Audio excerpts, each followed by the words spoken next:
Selamat berjumpa kembali untuk rekan-rekan akademisi, utamanya bagi rekan-rekan mahasiswa dan juga para guru maupun siswa, terlebih lagi bagi mereka yang ingin sekaligus mempraktekkan bagaimana prinsip-prinsip berwirausaha itu dijalankan. Pada kesempatan kali ini kita akan membahas secara khusus tentang konsep keuntungan. Kita tahu bahwa keuntungan merupakan salah satu tujuan utama dari kita semua yang bermain dalam dunia usaha ataupun dunia bisnis. Keuntungan itu merupakan uang yang dihasilkan dari usaha atau bisnis kita setelah memperhitungkan total semua pengeluaran kita. Nah, betapa pentingnya keuntungan ini, maka secara khusus dalam kesempatan ini kita akan membedah lebih dalam tentang konsep keuntungan tersebut. Kita mulai dari jenis-jenis keuntungan.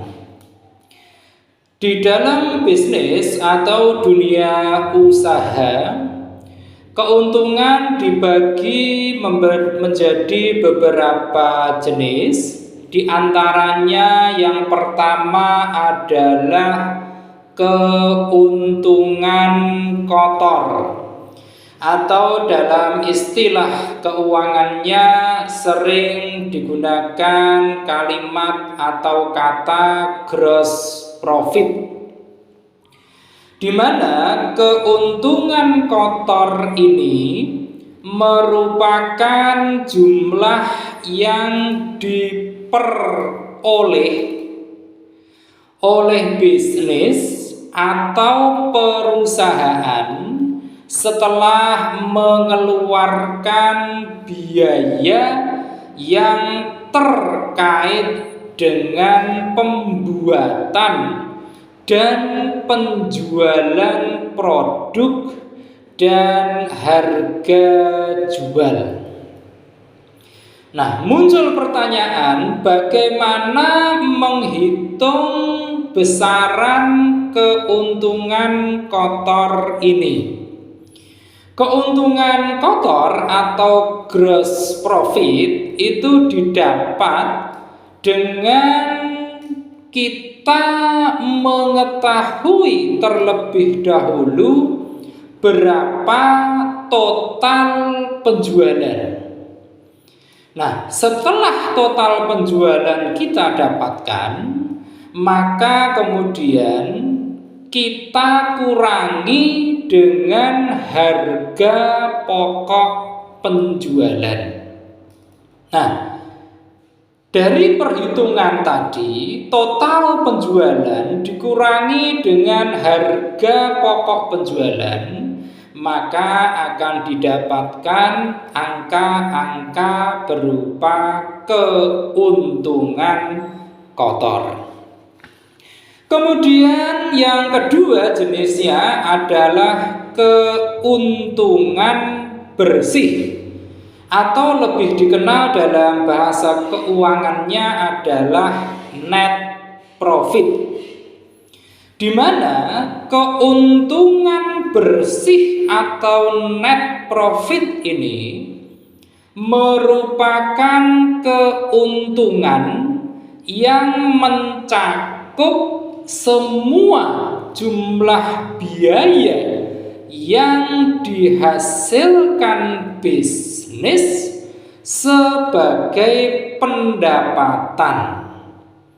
Keuntungan bersih ini mewakili jumlah uang yang sebenarnya dihasilkan oleh bisnis kita. Bagaimana menghitung keuntungan bersih ini, keuntungan bersih ini kita bisa mendapatkannya setelah kita mengetahui berapa besarnya keuntungan operasional, kemudian dikurangi dengan pajak dan juga ditambahkan dengan bunga. Nah, perhitungan tadi, keuntungan operasional dikurangi dengan besaran pajak dan bunga merupakan hasil dari keuntungan bersih. Kemudian jenis keuntungan yang ketiga yaitu keuntungan operasional, atau dalam bahasa keuangannya itu sering disebut dengan operating profit.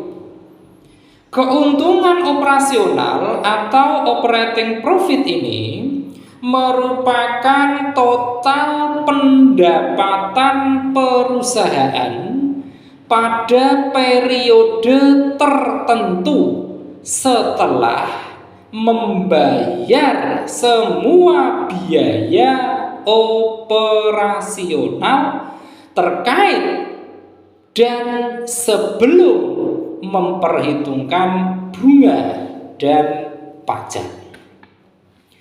Nah, bagaimana kita mengetahui tentang keuntungan operasional ini? Di dalam keuntungan operasional, kita harus mengerti tentang apa saja yang termasuk di dalam keuntungan operasional ini. Keuntungan operasional ini kita dapatkan setelah kita mendapatkan angka keuntungan kotor dikurangi dengan beban operasional.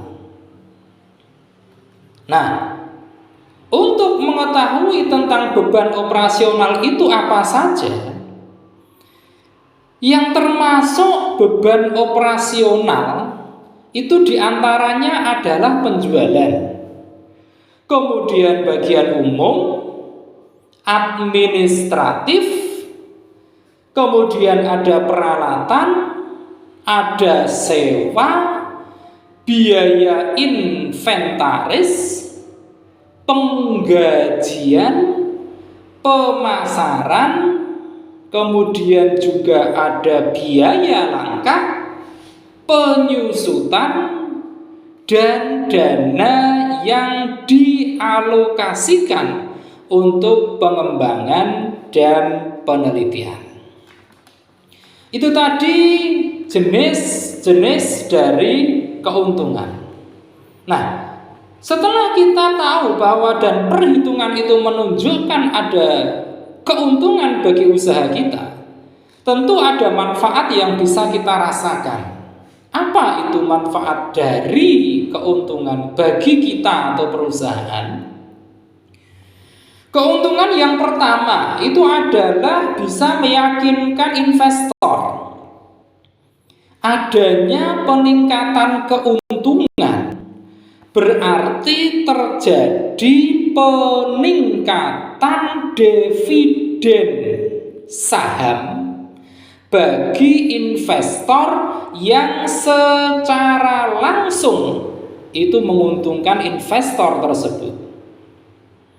Kemudian manfaat keuntungan yang kedua adalah menyediakan pertumbuhan. Dengan menambah produksi atau karyawan misalnya, maka perusahaan dapat terus membangun pangsa pasarnya dan juga meningkatkan keuntungannya lebih banyak lagi.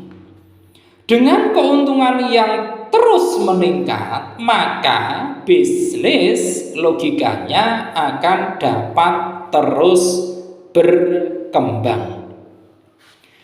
Kemudian manfaat ketiga dari adanya keuntungan itu adalah untuk meningkatkan nilai saham perusahaan. pasar saham itu bekerja berdasarkan keuntungan yang dilaporkan dan juga perkiraan keuntungan dari perusahaan publik. Jika pendapatan perusahaan itu bagus, maka nilai saham pun tentunya akan meningkat. Nah, itu tadi manfaat dari keuntungan yang kita dapatkan, baik secara individu maupun secara organisasional atau perusahaan.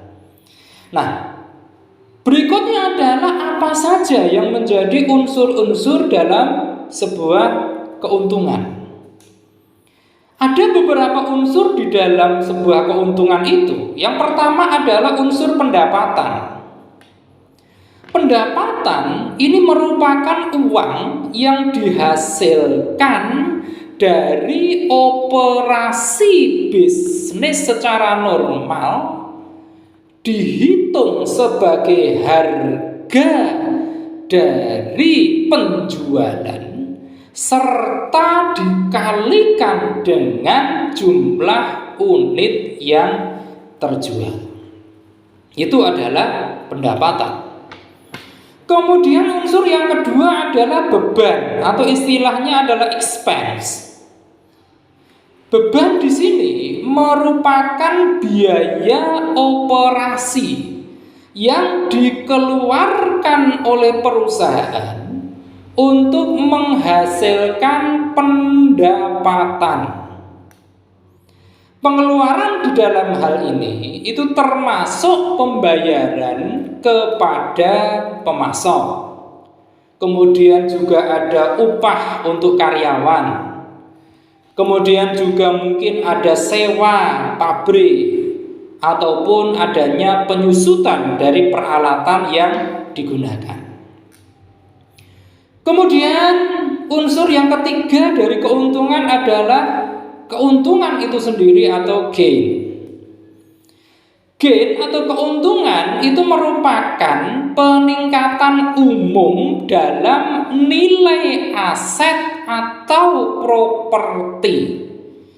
Keuntungan biasanya itu mengacu pada perbedaan positif antara harga sesuatu pada saat akuisisi dan pada saat harga saat ini. Keuntungan bersih itu mempertimbangkan biaya transaksi dan biaya-biaya lainnya. Kemudian unsur yang keempat di dalam keuntungan itu adalah unsur kerugian atau dalam istilah ekonominya sering disebut dengan loss. Kerugian merupakan aset yang dimiliki itu kehilangan nilainya dibandingkan dengan harga belinya. Kerugian akan terjadi pada saat total pengeluaran, termasuk di dalam total pengeluaran ini adalah adanya pajak, biaya, bunga maupun depresiasi, itu melebihi dari pendapatan yang dihasilkan. Kerugian ini dapat terjadi karena berbagai faktor. Misalnya pendapatan yang rendah, kemudian juga karena faktor persaingan yang sangat tajam, kemungkinan juga karena kegagalan sistem pemasaran, dan bisa jadi juga karena peningkatan dari harga pokok penjualannya. Nah, di dalam keuntungan itu, salah satu yang menjadi dambaan bagi individu maupun organisasional atau kelembagaan atau perusahaan itu adalah yang namanya laba bersih. Tadi sudah kita singgung tentang laba bersih atau keuntungan bersih. Nah, apa yang menjadi fungsi dari laba bersih ini, ternyata ada beberapa fungsi yang bisa kita ambil jika kita atau perusahaan kita memperoleh laba bersih. Fungsi yang pertama adalah sebagai sumber dana cadangan bagi perusahaan dalam memenuhi kebutuhan untuk melakukan investasi, kemudian pengembangan dan penyimpanan dana darurat bagi perusahaan. Kemudian fungsi yang kedua yaitu sebagai sumber dana untuk membiayai operasional serta bahan baku yang dibutuhkan oleh perusahaan. Dan fungsi laba bersih yang ketiga yaitu bisa menjadi sumber dana dalam membayar hutang yang dimiliki oleh perusahaan. Kemudian setelah kita mengetahui fungsi dari laba bersih, pertanyaan selanjutnya adalah faktor-faktor apa saja yang mempengaruhi laba bersih. Ada beberapa faktor yang mempengaruhinya. Yang pertama adalah jumlah produk yang diproduksi dan dijual. Kemudian yang kedua faktornya adalah besaran biaya sewa, biaya pemasaran, sampai dengan yang namanya tunjangan yang dikeluarkan untuk pegawai. Kemudian faktor ketiga yaitu biaya penyusutan peralatan dan juga utilitas ruangan yang digunakan untuk memproduksi suatu produk. Faktor yang keempat yaitu biaya tetap yang terdiri diantaranya dari upah untuk pegawai, pajak, dan lain-lain. Dan faktor yang juga bisa mempengaruhi besaran laba bersih adalah yang kelima, yaitu biaya variabel. Apa itu? Sejumlah biaya yang harus dikeluarkan untuk membeli produk yang nantinya akan dijual kembali. Terima kasih.